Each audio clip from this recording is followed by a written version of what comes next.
मेरा नाम अंकिता है और मैं सतना की रहने वाली हूँ।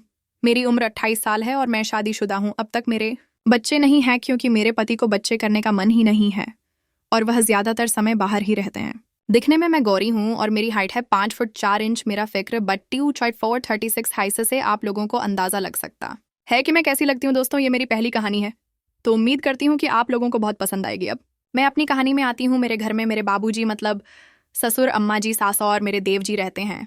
इनके अलावा मेरे पति और मैं तो रहते ही हैं। मेरा देवर अभी बहुत छोटा है और कॉलेज में पढ़ाई कर रहा है। मेरे पति एक प्राइवेट फर्म में मैनेजर है और ज़्यादातर समय उनका बाहर ही बीतता है। जब मैं शादी होकर यहाँ आई थी तब से मेरे बड़े अरमान थे।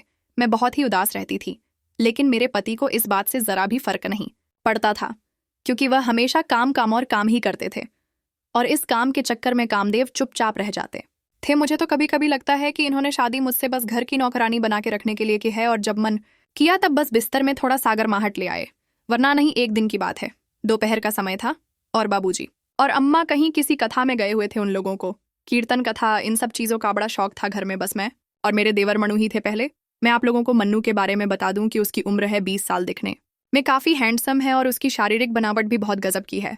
वह घर में हीक सरत करता है। मैं दिन के वक्त खाना बना रही थी और मन्नू नहाते हुए गया था। खाने में नमक डालना था तो उसका डब्बा ऊपर रखा हुआ था। मुझे खुद नहीं पता कि कैसे किसी ने इतनी ऊपर रखा हुआ होगा। जब मैं स्टूल के ऊपर चढ़कर नमक का डब्बा निकाल रही थी तभी स्टूल थोड़ी बहक गई और मैं नीचे धड़ाम से गिरी और मेरे मुंह से चीख निकल गई।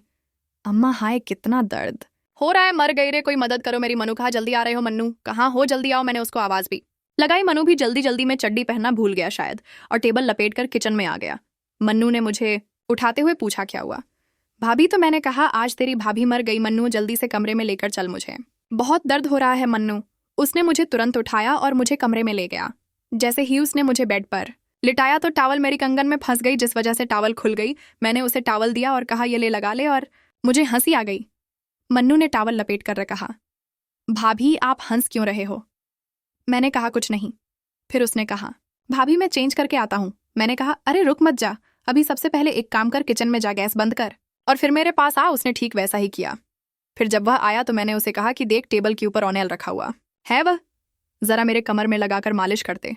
उसने कहा, ठीक है भाभी, कर देता हूँ, लेकिन इसके लिए आपको क उतारने पड़ेंगे।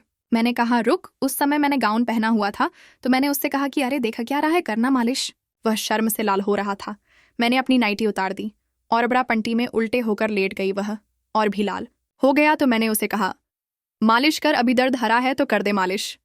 दर्द गया, तोपता नहीं, आगे क्या हो सकता है। उसने मेरी कमर में तेल लगाकर मालिश करना चालू किया तो मेरे शरीर में एक अद्भुत सी सिहरन हुई। मुझे उसका ऐसा करना बहुत अच्छा लग रहा था और वह भी शायद मुझे देखकर बेहद गर्म हो रहा था, इसीलिए उसने अपनी टॉवल निकाल दी। अब वह अच्छे से दोनों पैरों को फैलाकर मेरे पीछे बैठ गया और मालिश करने लगा। उसके बाद उसने मुझसे कहा, भाभी आपकी पैंटी थोड़ी नीचे करनी पड़ेगी, नहीं तो पैंटी में तेल लगेगा। उस समय मैंने सफ़ेद कलर की पैंटी पहनी हुई थी और सफ़ेद रंग की ब्रा।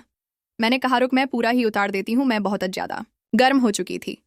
फिर मैं पट होकर लेट गई और वह मेरे होंठ में अपने होंठ रखकर किसक करने लगा और मैं भी उसका पूरा साथ दे रही थी।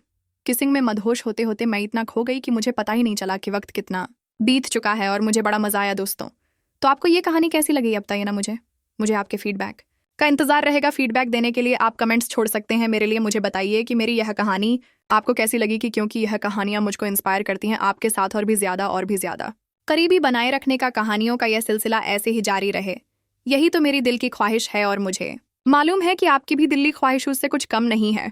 हम तो ऐसे ही मेरी कहानियां सुनते रहिए और जितने दिनों तक मैं आपके लिए और भी नई कहानियां लेकर वापस ना आ जाऊं, तब तक के लिए दोस्तों दुआओं में याद रखना।